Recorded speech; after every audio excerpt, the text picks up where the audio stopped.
வணக்கம். சமீபத்தில் வேலூர் மற்றும் ராணிப்பேட்டை புத்தக திருவிழாவுக்கு சென்று வர்ற வாய்ப்பு எனக்கு கிடைச்சது பேசுவதற்காக.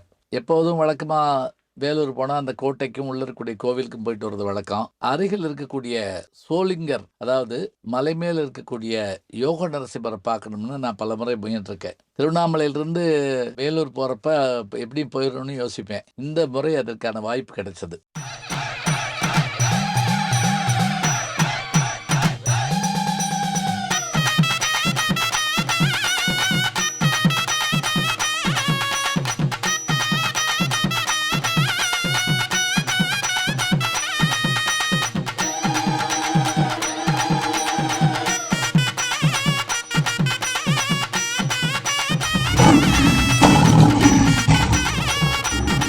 இந்த முறை நானும் என்னோட பட்டிமன்றத்தில் பேச வந்த பேராசிரியர் சிதம்பரம், அதே போல நம்முடைய நாஞ்சில் நாவரசு செல்லக்கரன் அவர்கள், என்னுடைய ஓட்டுநர் திரு விஷ்ணு அவர்கள் எல்லாருமா சேர்ந்து புறப்பட்டு போனோம். ராணிப்பேட்டையிலிருந்து சோளிங்கர் போனோம்.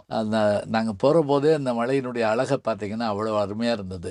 இது என்ன சிறப்பு அப்படின்னா, வைணவ 108 திவ்ய ஸ்தலங்களில் இது 65வது ஸ்தலமாகும். இது காஞ்சிபுரத்திற்கும் திருப்பதிக்கும் இடையிலே அமைந்திருக்கக்கூடிய ஒரு திருத்தலம். இங்கு எம்பெருமான் அவதாரங்களில் சிறந்த அவதாரமாக கருதப்படுகின்ற நரசிம்ம அவதாரத்தோடு இவர் காட்சி தருகிறார். இவருடைய இந்த சிறப்பை காண்பதற்காக நாங்கள் புறப்படுறோம்.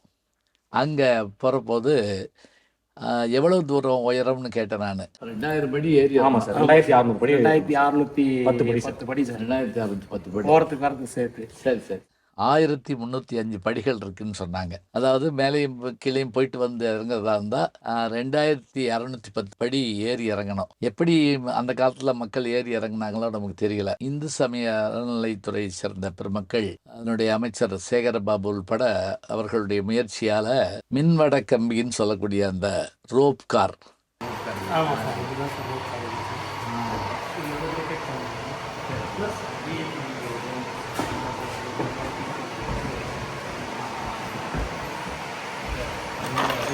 அது நீங்கள் பார்த்தீங்கன்னா உண்மையிலே ரொம்ப எனக்கு பெரிய மகிழ்ச்சியாக இருந்தது.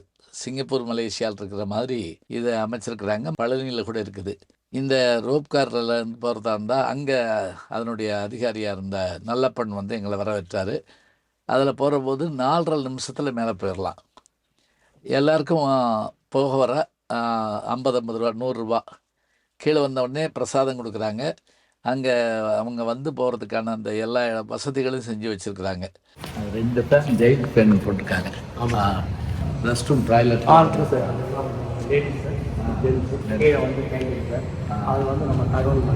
இப்போ நம்ம இந்த வழியாக போகலான்னு அங்கே போனோம். ஆனால் மாதத்தில் 2 நாள் வந்து அது மெயின்டெனன்ஸ், அதாவது சீர் பண்ணுறதுக்காக எடுத்துக்கிறதுனால நாங்கள் போன நேரம் அப்படி நேரமாக போச்சு. இப்போ எப்படி 2610 படியை ஏறி இறங்குறது நான் யோசிச்சப்ப அங்கே டோலி இருக்குதுன்னு சொன்னாங்க. எப்படி ஐயப்பன் கோயிலில் போகிறோமோ இருக்கோ அது போல் அங்கே இருக்குன்னாங்க. இது எப்படின்னா, இந்த டோலியை 2 பேர் தூக்கிட்டு வராங்க, நடுவில் தொட்டில் மாதிரி கிட்டிருக்காங்க. நானும் இதை போய் பார்ப்போம் அப்படின்ட்டு அதில் ஏறிட்டு நண்பர்கள் கூட நடந்து வந்தாங்க. 4000 படம் நம்ம பாடுற இடத்துல 4000 வாங்கய்யா, நீங்கள் வந்துருக்கேன்.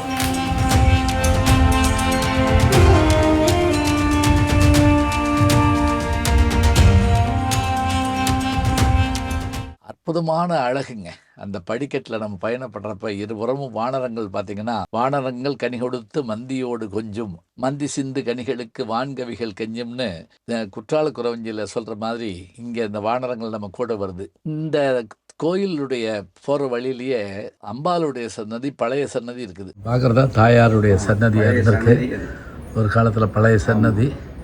ஆனால் அது இப்போ வந்து பயன்படாமல் இருக்குது. நிறைய படையெடுப்புகள் நடந்திருக்கும் போல் இருக்குது. அதனால் மேலே போனோம். மேலே போன உடனே அங்கே என்ன கோயில் தலத்தினுடைய சிறப்பு என்னன்னு கேட்டப்ப, சப்த ரிஷிகளாகிய முனிவர்கள் தவம் இருக்கிறாங்க. எதுக்காகன்னா, பிரகலாதனுக்கு காட்சி கொடுத்த அந்த எம்பெருமானுடைய வடிவத்தை பார்க்கணும், நரசிம்மருடைய வடிவத்தை பார்க்கணும்னு நினைக்கிறாங்க. அதே சமயத்தில் அவங்களுக்கு ஒரு பயம் இருக்குது. அந்த ரூபம் ரொம்ப உக்கிரமாக இருக்குமே அப்படின்னு சொல்லிட்டு யோக வடிவத்தில் பார்க்கணும்னு அங்கே தவம் இருக்கிறாங்க. அதே போல் அந்த தவம் இருந்த அந்த முனிவர்களுடைய வேண்டுகோளுக்கு இறங்க எம்பெருமான் யோக நரசிம்மராக காட்சி தர்றார். அங்க இருக்கிற அம்பிகை பேர் வந்து அமிர்தவல்லி. இந்த உற்சவ மூர்த்தியும் அதாவது அம்பாளும் பெருமாளும் 2 மாதங்கள் கீழே போயிட்டு வர்றாங்க, ஊருக்குள்ள போயிட்டு வர்றாங்க. அப்ப அங்க இருக்கக்கூடிய அந்த கோயில்ல இருக்க அவருக்கு பேர் வந்து பக்தவச்சலம்னு பேரு. இப்ப இந்த கோயிலுடைய இந்த முனிவர்களுடைய வேண்டுகோளுக்கு இறங்க அமைந்திருக்கக்கூடிய அந்த தளத்துக்குள்ள போறோம். கோவிலுடைய வெளிப்பிரகாரத்தில் இருக்கிறோம். இங்க உள்ள போற தான். உள்ள போன உடனே முதல்ல அமிர்தவல்லி தாயாரை நம்ம சேவிக்கலாம். அமிர்தவல்லி தாயார் தாண்ட பிறகு யோக நரசிம்மர் உள்ள இருக்காரு. இது 3 ஆழ்வார்கள் மங்களாசாசனம் பண்ண இடம்.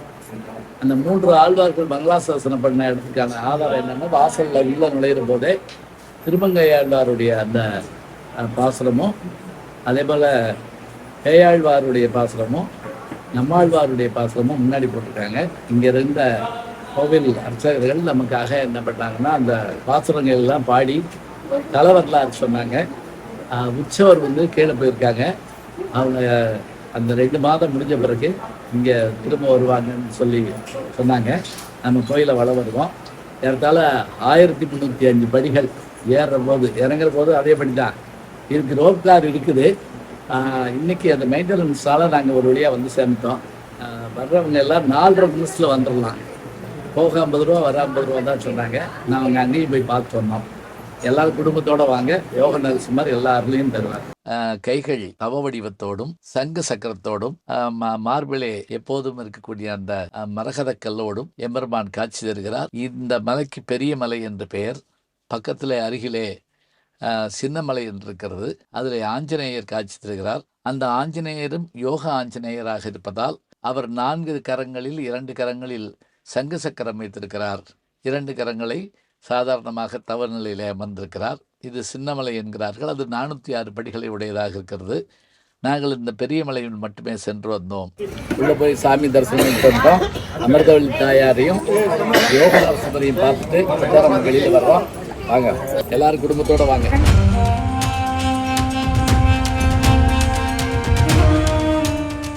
இங்கு வேண்டுதல்களை நோக்கி வருகிறார்கள். இந்த படி ஏறி இறங்கிட்டாலே இது ஒரு வேண்டுதல் தான் சொல்றாங்க. ஏன்னா சாதாரணம் இல்லைங்க. அதுவும் இப்போ அதில் எல்லாமே நமக்கு வெயிலோ மழையோ ஏற்படாத அளவுக்கு வசதி செஞ்சு கொடுத்துருக்காங்க.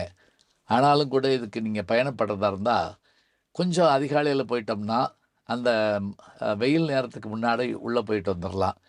குடி தண்ணீர் வசதி செஞ்சுருக்கிறாங்க, கழிப்பறை வசதி செஞ்சுருக்கிறாங்க. போகிற வழியில் நமக்கு பாதுகாப்பு கொடுக்குறாங்க. 600 படிக்கு ஒரு பெண்மணி மாதிரி இருந்து அதை சுத்தப்படுத்தி கொடுக்குறாங்க. அதே போல் மேலே வந்து நமக்கு வேண்டிய வசதிகள் இருக்குது. என்ன வானரங்களுடைய அந்த குரங்குகளுடைய தொல்லை இருக்குது. கையில் எதுவுமே கொண்டு போக முடியாது. ஒரு குரங்கு வந்து செல்ஃபோனை பிடிங்கிட்டு ஓடி போயிடுச்சு ஒருத்தர்கிட்ட. ஆனால் அது பேசலை, அது யார்த்தையும் கீழே போட்டு போயிடுச்சு. இப்போ இந்த சிரமங்கள் தவிர மற்றபடி எல்லாமே நல்லா இருக்குது. முதியவர்கள் மற்றவர்கள் எல்லாம் எங்களோட வந்தாங்க. இன்னைக்கு நம்ம இந்த ரோப் கார் மூலமாக போயிட்டு வந்தோம்னா விரைவாக போயிட்டு வந்துடலாம். அதனால் வேண்டுதல் வைத்துள்ளவர்கள் எம்பெருமானை சென்று பார்த்து வாருங்கள். மனக்குறைகள் நீங்கும்னு ஒரு நம்பிக்கை இருக்குது. அது மட்டும் இல்லை, இப்படியான காட்சியை பார்க்க முடியாதுங்க. இந்த கோவில் வந்து கட்டப்பட்ட காலம் எது அப்படின்னு பார்த்தா 3ஆம் நூற்றாண்டில் பராங்குச சோழன் என்கின்ற மன்னன் இதை கட்டியிருக்கிறான். இது குகை கோயில். நான் கூட முதல்ல இது பல்லவர் கோயிலாக இருக்கும்னு நினைச்சேன். ஆனா சோழர்கள் தான் அதை கட்டியிருக்கிறாங்க. சோழ சிம்மபுரம் என்று இருந்ததுதான் சுருங்கி சோழிங்கபுரம், சோழிங்கர் கோயில்னு வந்திருக்கலான்னு அங்க இருக்கிறவங்க சொல்றாங்க. அதனால இந்த கோயில் இத்தனை உயரமுடையதாக மிக பிரம்மாண்டமானதாக இருக்கிறது. 2 குன்றுகள் இருக்குது. அதில் ஒரு குன்றில் தான் இந்த கோயில் அமைஞ்சிருக்குது. இத்தகைய அருமை மிகுந்த மலைக்கோயிலில் எம்பெருமான் குடிகொண்டிருக்கிற காட்சியை பாருங்கள்.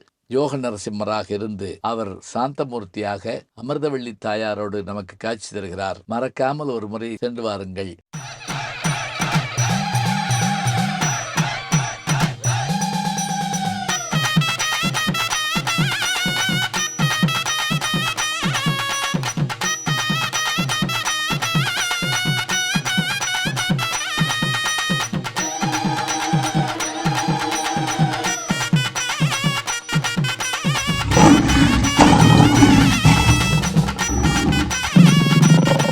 நல்ல செய்திகளை நாளும் சிந்திப்போம். நாளை சந்திப்போம். வணக்கம்.